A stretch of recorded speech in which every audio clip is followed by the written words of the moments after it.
Olá, pessoal, sou o professor Vanderlei. Nós vamos tratar aqui agora dos exemplos de cálculo, né, de uma estrutura com o intuito de determinar a armadura para flexão, tá bom? Então, nós vamos fazer o cálculo de uma seção retangular aqui com armadura simples, tá bom? Esse é o nosso objetivo da aula de hoje. Então, vamos imaginar aqui que nós temos uma seção retangular com os dados a seguir. Esse exemplo aqui é do livro do professor Paulo Bastos, né? Quem quiser consultar o livro lá também pode ter lá com mais detalhes. Então, nós temos um momento de 10.000 kN/centímetro, aqui os coeficientes parciais de segurança, aqui o concreto, a gente sabe que ele é do grupo 1, né? Menor que 50, o aço, diâmetro do estribo, né? Aqui esse diâmetro do estribo e cobrimento, só para achar essa altura útil aqui, tá bom? E em função disso, a gente delimita aí agora, né, os valores para se determinar essa área de aço. Aqui, se a gente fizer uma continha simples, né, o nosso D, ele está numa proporção de 0,95 de H, né, se a gente fazer aqui os nossos cálculos, tá bom? Então, a primeira etapa consiste na determinação do momento limite. Para que a gente faz esse momento limite aqui? Simplesmente para verificar as condições de ductilidade estabelecidas pela NBR 6118, né? A gente aprendeu lá na aula de armadura dupla que a condição de momento limite ele é um delimitador entre ter armadura simples ou não ter armadura simples, né? Que é a equação de armadura dupla. Então, a gente vai utilizar essa equação aqui, que é a do grupo 1, tá? Para delimitar esse momento resistente, aí o momento limite, né? Então, aqui eu faço uma marcação, como o nosso FCK é 20, então vai aí a primeira equação, tá bom? Então, basicamente consiste na aplicação dos dados, né? Onde a gente sabe que o alfa C é 0,85, lambda 0,8 e o beta X 0,45, conforme prescrições lá da norma. Substituindo, então, os valores, né, da geometria e tudo mais, a gente chega que o nosso momento limite para a peça ele é de 158,37 kN/metro, tá? Como é 158,37, a gente calcula o nosso MSD. Se a nossa peça lá tá, eu vou colocar tudo em kN/metro para facilitar isso aqui, né? Mas 100 kN vezes 1,4, que é o nosso coeficiente parcial de segurança, chega a 140 kN/metro. 140 kN/metro não é maior que o nosso momento limite. Então, a gente tem que a nossa condição é de armadura simples. Então, pessoal, toda vez que for começar um dimensionamento de uma peça, desculpa, a gente vai calcular o momento limite e comparar o MSD. A não ser que você esteja fazendo um exercício, como por exemplo nos livros aí a gente encontra, né? Dado a armadura, calcule o momento resistente, né? Algo desse tipo, né? Como não tem essa condição, a gente está querendo descobrir a nossa armadura, que é o procedimento mais tradicional, a gente vai aí de armadura simples para esse exemplo, vista que essa condição aqui, né, ela foi respeitada dessa forma. Então, se é armadura simples, vamos lembrar, né, quais as condições que a gente conhece lá no nosso problema. Nós sabemos que a armadura comprimida é igual a zero, a armadura de porte estrutural, porque toda viga, por exemplo, vai ter porte estribo, né? A gente não sabe a posição da linha neutra e não sabe a armadura tracionada. Então, para isso, nós vamos aplicar essa equaçãozinha aqui, né? Essa equaçãozinha tem uma parte positiva e uma parte negativa lá do Bhaskara, né? Aqui eu vou colocar as duas aqui para vocês entenderem a situação. Então, hora que a gente substitui tudo aqui, a gente chega num x positivo de 0,99 metros e um x negativo, né? X, quando eu falo negativo, é que usa esse negativo aqui, tá, pessoal? Não porque ele é negativo, não, tá bom? De 0,18. Ok, pessoal? Feito isso, você vai falar assim para mim, professor, mas e aí? Qual a posição da linha neutra que a gente tem que escolher? Veremos, né? Vamos fazer o desenho aqui das duas? Na primeira condição, o que a gente tem? Uma seção de 50 centímetros, onde a linha neutra deu 0,99. A linha neutra está passando lá embaixo, né? Ou seja, 99 centímetros. Seção totalmente comprimida. Isso aqui é domínio de flexão? Não é. A gente lembra que os domínios de flexão são o 2, o 3 e o 4, né? Então, a gente sabe que isso aqui é inexistente, isso aqui não acontece para uma flexão, né? Então, a gente já descarta essa hipótese aqui. Qual que é a segunda hipótese? Linha neutra, aproximadamente 18 centímetros, dentro da seção, flexão. Então, a gente tem compressão, tração, então isso aqui está alguma coisa ok, né? Então, a gente sabe que para problemas que envolvem o dimensionamento de armadura simples, dupla ou seção T, o nosso valor tem que passar dentro da seção para caracterizar uma flexão. Né? Nem que seja um valor pequeno aqui da linha neutra, mas passou dentro da seção é flexão. Né? Então, o nosso valor de X3 aqui, né, pessoal, ele vai ser dado pelo quê? 18 centímetros, ok? Aí nós vamos colocar lá todas as casas decimais, que a gente calculou certinho, né? Mas aproximadamente 18 centímetros.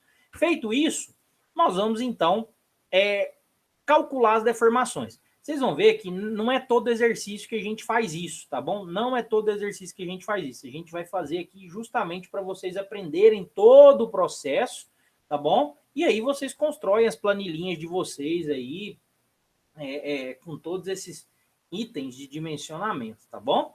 Então, olha só. Aqui, né, a primeira etapa para se avaliar as deformações é descobrir a relação X sobre D. A relação X sobre D é o X3 sobre o D, né? A gente chega a uma relação de 0,385 e, logicamente, a gente confirma a nossa hipótese lá da norma de ductilidade. Para o concreto do grupo 1, o beta-x tem que ser menor que 0,45. Ok, né? A gente tem 0,385, então, beleza, a nossa peça passou. Agora a gente precisa descobrir as deformações no aço mais tracionado, né, na parte inferior, e no concreto comprimido. Como é que a gente faz isso? Através do estudo dos domínios. Então a gente sabe, aqui eu fiz um desenho simples, né, de parte daquela figurinha que está lá na norma, então a gente sabe ó, que o domínio 2, ele começa nessa marcação aqui, né, de aço com 10 por mil de deformação e 0%, 0 por mil, né, de deformação aqui na parte superior, e ele vai travado aqui em 10 por mil, porque a gente lembra que o concreto, no domínio 2, ele tem uma característica de estado limite último de quê? De plastificação excessiva das armaduras, né? E aqui a gente, o εCu, que é até onde vai. Que para o grupo 1 é 3,5 por mil, que é a nossa condição que a gente tem. Lembrando que lá no capítulo 1 do volume 1, vocês conseguem calcular esse εCu para qualquer grupo aí, tá bom? Então, o que eu vou pegar aqui, pessoal, é essa marcação aqui, ó. Eu quero saber aonde está isso aqui, ó. O que é a posição do domínio 3? Qual que é o limite entre o 2 e o 3? Para saber se a minha peça está aqui ou se a minha peça está numa condição aqui do domínio 3, visto que ela já respeitou isso aqui, né? A gente vai, vocês vão ver aí no livro que tem a dedução de quanto que é esse valor aqui, né? Esse valor aqui da peça, né? Eu já vou dar o spoiler da resposta, né? Por exemplo, o X 2, né, que é esse limite aqui, ele está no 0,26D, né? No livro aí tem a dedução e a demonstração, né? Vocês podem acompanhar. Então, a gente sabe que a nossa peça, ela tá daqui para frente. Mas a gente quer calcular, né? Então, vamos lá. Como é que a gente faria? Relação X sobre D, relação à compatibilidade das deformações aqui, né? Seções planas permanecem planas. Então, eu vou fazer aqui para me achar o meu X sobre D na condição 2 para 3, que é o quê? 3,5 por mil, que é meu εCu aqui, né, tá, pessoal? Para o grupo 1, ok? Aqui o εCu. Então, essa é a minha equaçãozinha que tem no livro, eu chego a 0,26, beleza? 0,26 é a fronteira, né? É essa fronteira do 2 com 3 aqui, tá bom, pessoal? Essa fronteira do 2 com 3. Então, a gente já sabe que a nossa peça vai estar onde? A nossa peça vai estar no próprio domínio 3, né? Então, já que a gente sabe, né, que isso aqui é 0,26, né, e o nosso negócio está trabalhando em 0,38, então ele está alguma coisa aqui dentro, né? Ele está alguma coisa aqui dentro nessa reta que eu marquei aqui, beleza? Então, como é domínio 3, a gente sabe que está travado em 3,5 por mil, na deformação última do concreto, você não sabe a do aço, que provavelmente é maior que a do escoamento. Então, eu vou aplicar essa formulazinha de novo, né? O X sobre D é igual a EC mais ES, né? A fórmula que relaciona minhas deformações aí com a rotação da seção. Então, eu vou aplicar essa fórmula, vai aparecer a continha aí para vocês. A gente sabe que o aço é CA50, então a deformação do escoamento é 2,07 por mil. Aplico isso aqui, né? Como eu quero a do aço, eu faço a substituição. Então, tudo aqui embaixo que vocês estão vendo é para gerar essa formulazinha aqui, né? Beleza? Gerada essa formulazinha aí, eu vou aplicar. E aí, quando eu aplico, dá 5,59. Então, a gente sabe, né? Isso aqui teria que dar maior que a deformação de escoamento. Apesar de que, se está em escoamento, plastificação perfeita, mantém-se a tensão de escoamento, né? Mas, enfim. Não vou entrar nesses detalhes aí. 5,59. Então, beleza, né? A gente sabe que essa tensão aqui é de fato a tensão de escoamento, tá? Eu tenho o momento, tem o D, tem o lambda, tem o X3. O que eu faço? Aplico, né? Aplico na seção. Então, tem o X aqui, tem o meu FYK, que é 500 MPa, devido ao quê? O CA50, né? Todo mundo lembra lá do capítulo 1 que CA50 é o quê? É 50 kN por centímetro quadrado, que para virar MPa multiplica por 10, né? Então, a CA50, para achar o FYD, que é a questão de resistência lá, aplica o coeficiente parcial de segurança, né? Dividido por 1,15. Então, quando eu aplico isso aqui tudo, pessoal, lembrando, para tomar cuidado com as unidades aqui, eu chego a 0,00081 metros quadrados, que equivale ao quê? 8,1 centímetros quadrados de aço. Beleza, você já sabe a quantidade de aço que você tem que colocar na região tracionada da sua viga. Você precisa agora transformar isso em barra. Tem muito engenheiro que chama isso aí de desbitolar, né? Você vai transformar a seção, essa área grossa aí, né, de 8, alguma coisa em barra, né? Você precisa desbitolar isso aí em barra, né? Então, a gente pega lá a tabelinha do capítulo 1, né, e vamos transformar isso aqui em barra, quantidade de barras, né? Então, olha só, eu vou fazer 3 exemplos aqui para vocês terem ciência do que a gente está fazendo. Então, olha só, eu vou pegar as barras de diâmetro nominal de 8 milímetros, né? 8 milímetros tem quantos milímetros quadrados de aço? 50,30. Para isso aqui estar em centímetros quadrados, divido por quanto? Por 100, né? Então, 0,503 centímetros quadrados. Então, vou fazer aqui, ó. O ASFI é 0,503, o número de barras é simples, né? 8,1 dividido por 0,503. Preciso de 17 barras, né?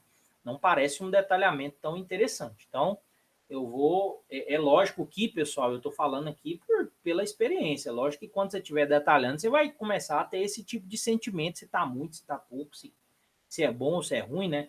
17 camadas de seção aqui, para vocês terem noção, a gente teria que colocar aço em toda a viga. A gente lembra, né? Se o aço tem que estar na região tracionada, você tem que colocar todas as barras de aço para tração abaixo da linha neutra, né? Então, daqueles 18 centímetros para baixo lá, que você tem que colocar a barra de aço. Né? 17 camadas não é tão interessante para essa viga aqui, que tem 50 centímetros. Então, vamos para a próxima aqui. Vamos para a seção de 12,5 milímetros.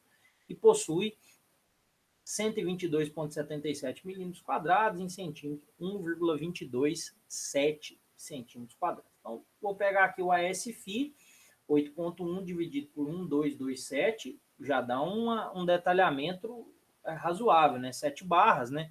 Às vezes dá para você colocar 4 embaixo, 3 em cima, né? Na segunda camada, alguma coisa nesse sentido, né? Aqui a gente já vou fazer o de 20 também, que é interessante, né? Uma quantidade razoável de aço, né? Até grandinha, né? A gente tem aqui 3,14, né? Centímetros quadrados. 3,14, né? Estou pegando aqui já em centímetro quadrado, 8,13 barras, né? Teoricamente, se a gente fosse fazer essa conta aqui, às vezes daria para alojar as 3 na primeira camada, né? Quando eu falo primeira camada, é a camada que está encostada no estribo, tá, pessoal? A gente vai fazer um detalhamento da seção, vocês vão entender. Então, aqui, meus jovens, eu vou verificar se essa armadura aqui, ela tá razoável. Então, eu desbitolei, fiz um processo simples. Eu vou fazer outro exercício mostrando o detalhamento completo para vocês entenderem. Então, aqui eu vou calcular a armadura mínima usando tabelinha. Então, FCK 20 MPa, 0,15%. Área mínima é a área de concreto vezes essa densidade de armadura, né? Então, a gente chega a 1,5. 8,1 é maior que 1,5, então tá ok quanto à armadura mínima.